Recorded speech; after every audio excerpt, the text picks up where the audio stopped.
The swimming world is so much better than ever before. There's so many good athletes. You're going to have to be slightly more specific, and because you're not going to be able to swim the multitude of events.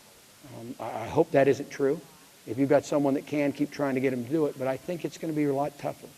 I think both Ryan and Michael will tell you that. There's people stepping up, all different places from different worlds. It's tough to swim multiple events.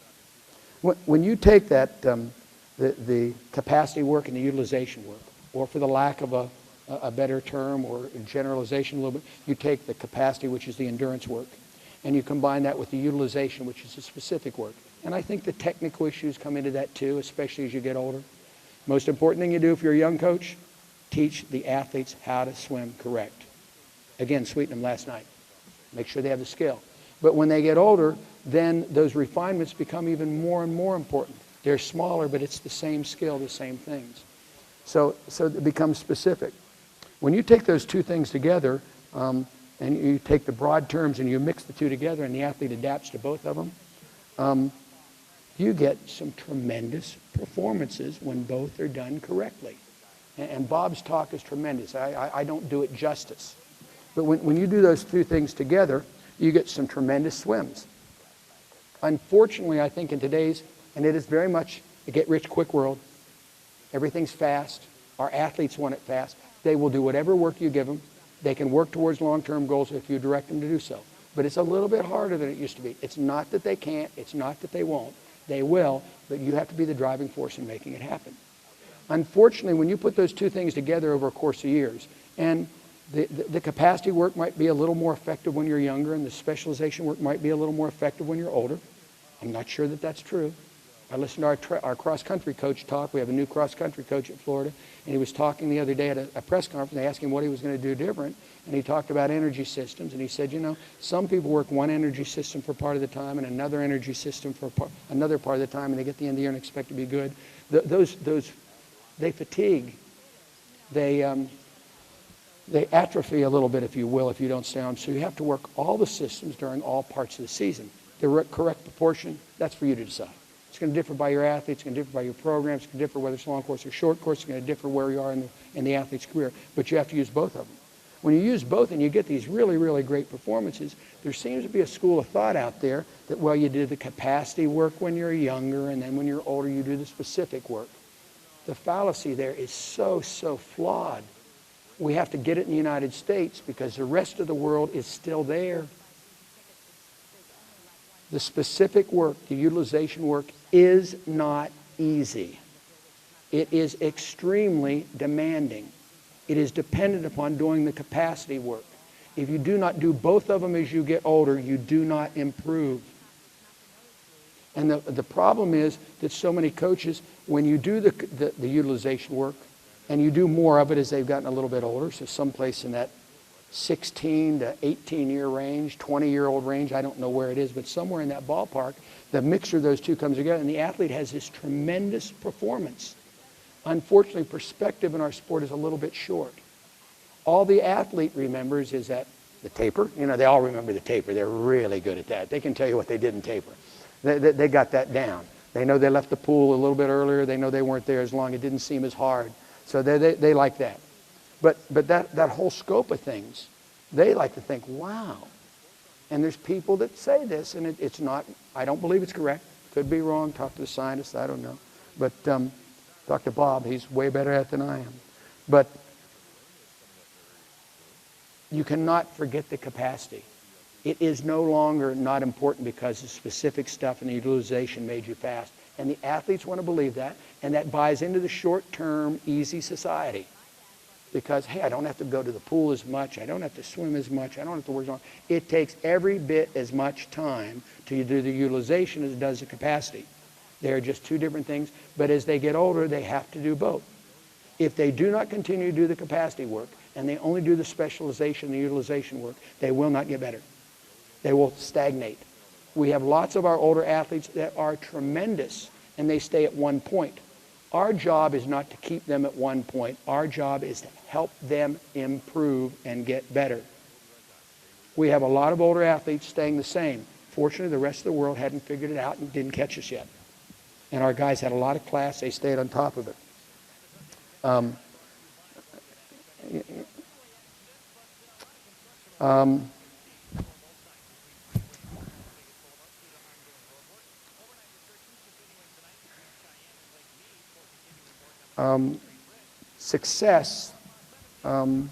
Success tends to have the athletes think there's a diminished need for capacity. Success is one thing, improvement is another. Our job is not to rest on our laurels as gold medals and silver medalists or the time. Our job is to have them continue to improve. And I think that's a little what Bill Sweetnam talked about yesterday. I had lunch with him yesterday and he talked about that character issue. He said, if I asked him, what would you do, Bill, if you're starting over again? He said he'd build his team around character. He constantly wants to raise the bottom end character, because you raise the bottom end, the top end gets better too. I'm back to those 18, 19-year-olds. Our older guys got hurt the last 4 years because we refused to challenge 16, 17, 18-year-old boys to race them. If the 16, 17, 18-year-old boys race the older guys, they will get better. If they believe they can beat them, they will get better. And the older guys will get better and respond. We want people to get better older. Quit telling our young folks that they can't do it. On the women's side, we didn't do that, and we are getting ready to take off. We have 4 more years like the last 2 in the women, and no one will be near us. But we have to keep learning how to challenge the women too. We cannot rest on our laurels. Utilization and specialization and utilization capacity are both important. Get Bob's talk and read it. It's fantastic.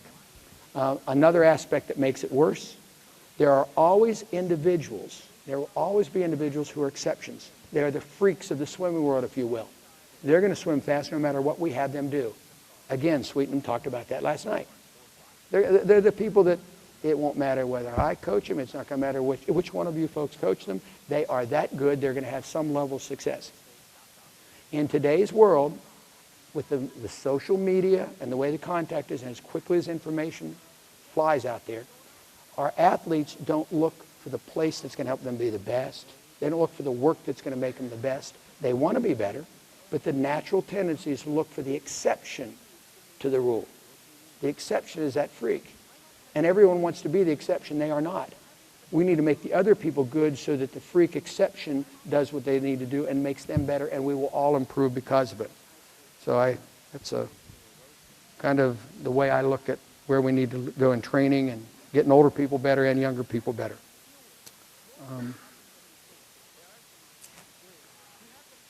All right. Yeah, byproduct is sometimes older athletes will think they need to train less because it removes some of the boredom if they don't do the capacity work. They don't have to do those longer, boring sets. You got to disguise it somehow. They'll still do them. They really interpret it as less time, that they don't have to go to practices many times. I think it takes as much time to be a great sprinter, doing different things, as it does to be a great distance freestyler. You might be using it a little bit different ways. In reality, swimming well is a combination of talent, work, and rest, which equals performance. You could call that technique, training, and specialization. You could call it technique, capacity, and utilization. Those are the things that relate to a good performance. And some personal observations that I feel relevant to older athletes, because I learned a lot the last 4 years. I had 3 27-year-old guys. They did pretty well. I had a lot of 25-year-olds. I had a couple older women. They did fairly well. I think they could have done better in spots. I'm not satisfied. I think they could have done better, but it was good. First of all, the phenomenon I just talked about, understanding training, keeping them going, I think you want to do it. At the same time, you want to put in new things. You've got to find new ways to do it. 2, I think confidence is very key for them. You have to get them to buy into what they're doing, no different than anything else. But it takes a greater conversation. It takes a lot of talking with them. Pete Vanderkay and I had some tremendous conversations. There's a couple different great coaches, Mike Bottom, Bob Bowman, John Urbanchek. Jeff Cooper did a tremendous job developing the guy and doesn't get credit for it sometimes. So again, it's coaches, not older kids, younger kids, coaches. But Peter Vanderkay and I were talking. Pete's one of those, you tell him what to do and he's going to do it. I mean, he is blue collar, on the numbers go. It's a joy to work with him. But one of the things I talked to him about is, hey, Pete, this is the last 2 years of your career. I don't know you very well. You've got to communicate. You need to give me some things. He had a very, very hard time telling me things that he thought he needed to do. But I think it helped him in doing it. I think it made him a more complete athlete. He could have been better, and there's some aspects to that, but he did really well. 400 freestyle, he set the tone for the meet. But I think that exchange is much more important with the older folks. And it's like I told Pete. Pete was 27 years old, swimming for better coaches than I swam for. And I was coaching at 21, working with guys that were at the almost, not as fast, but were kind of at the same level as Pete. He had some great ideas for him not to share them, and I think Sweetenham talked about that yesterday. You have to have a rapport. There has to be some honest relationship with your coach. And one of the key things he said last night is your athlete has to trust you because really your perspective is different. I always tell my athletes, give me information because I can't tell how you feel, but don't tell me the feel. Just give me things that are specific. Then trust my judgment to put it back to you the way you want, because they are distorted by fatigue, and hopefully I'm not. But again, it takes a lot of time, so that weekend you take off gives you a chance to not be fatigued, you got a better perspective on what's going on. There's new pressures for the older folks. It's way different. Money, way different. If you're working with older athletes and they're swimming for the money, I think there needs to be a program of figuring out how to do that. They want to be professionals, but they aren't professionals in that football and basketball and baseball sense. So it adds a completely different pressure. You've got athletes that their performance relates to paying their rent. We've got some that are married. It relates to raising their family. So it's a big deal. I think on top of that, social media. It's so quick. Everyone has an opinion on what happens. Your athletes read it. It makes it hard to work with them. It affects confidence. Long-term planning. They have to take part in it. So I think all those things, they take a lot of time, but you've got to spend time individually and work with them. Specialization is more important as they're older. It's very important. But by the same token, I feel, again, conversation with Bob Bowman, the rest of the world has become so specialized, they don't know how to train anymore. We still know how to train in the United States. Bob and I were having this discussion, and Bob said, we don't go 2400s all the time, but we do go it once a year. We do some 400s. I think it's good. I'm not apologizing for it. It is fantastic. Bob's comment to me said, if you didn't have a group, it'd be hard to get Ryan to do that. It would be immensely hard to get Ryan to do that alone. He would do it. It wouldn't be anywhere near as good. Again, Bill Sweetenham talked yesterday, going eyeball to eyeball at practice is relative to what happens at swim meets. The rest of the world has got these very small, specialized little groups. And they're so specialized that their athletes don't go eyeball to eyeball enough, and I think it hurts them at competition. If they were smart enough to come to the clinic, maybe they'll go back and change some of those things. But if you look at the athletes that were really successful, not all of them, but some of them, Allison Schmidt, Michael Phelps, not a very small training group. Now, when they travel, they might be smaller, but Bob's training group, Bob's back there, I'm guessing it's somewhere around 30.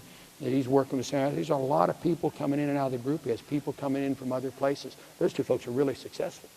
Ryan Lochte, I feel sorry for the guy a little bit. He got 5 medals from the Olympics, and he's kind of unsuccessful. And we wanted to be more successful, and there's some reasons there why there, but it was good. Ryan Lochte and Elizabeth Beisel, those two programs, both training in larger groups, going eyeball to eyeball people, and I even left out Vander Kay and Connor Dwyer. I mean, there's a lot of medals. Take it a step further. The Chinese, Sun and I'm not very good in the names, but the little girl in the 400 IM. They don't take the easy way. They train in Australia with the highest volume Australian programs, and the Australian programs they train in are big training groups.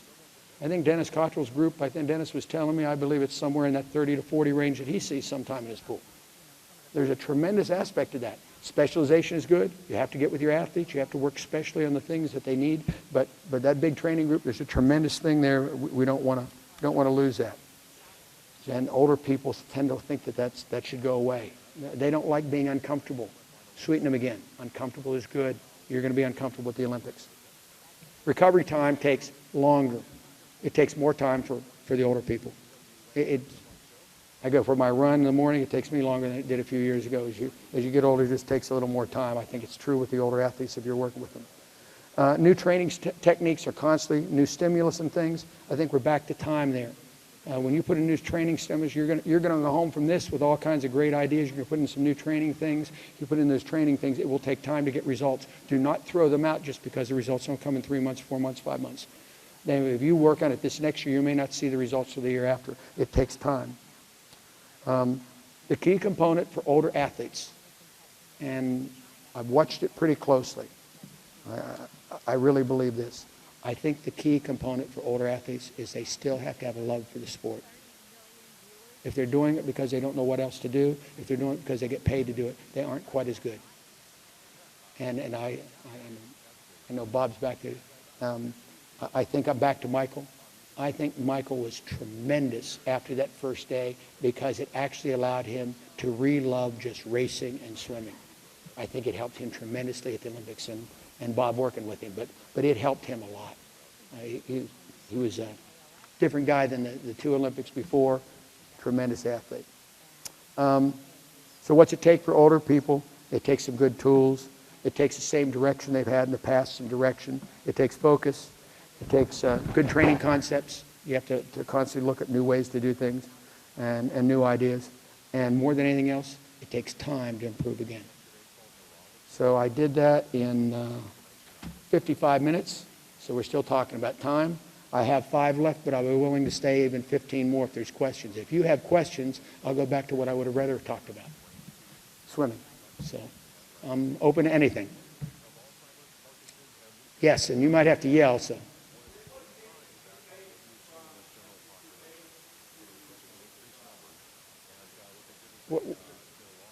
What did it change? Is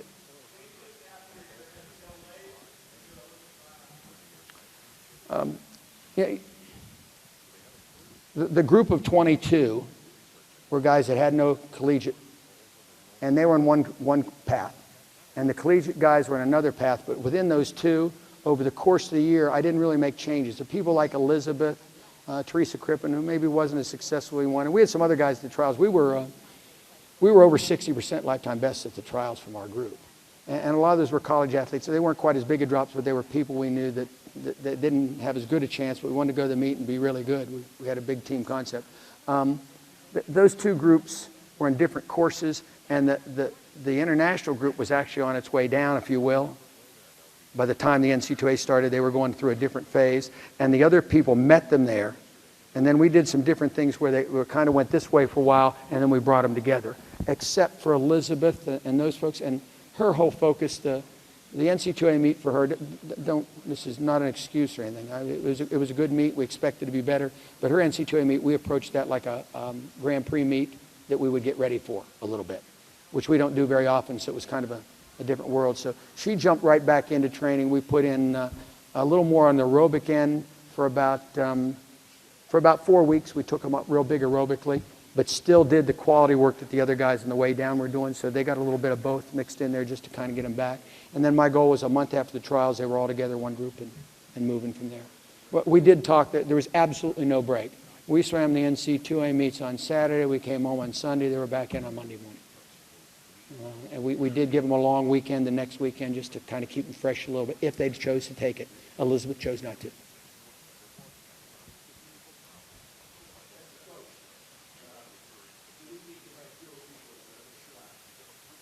He asked as a coach whether he needed fewer people at the Olympic trials. You know, before the trials, I would have told you without a doubt, yes.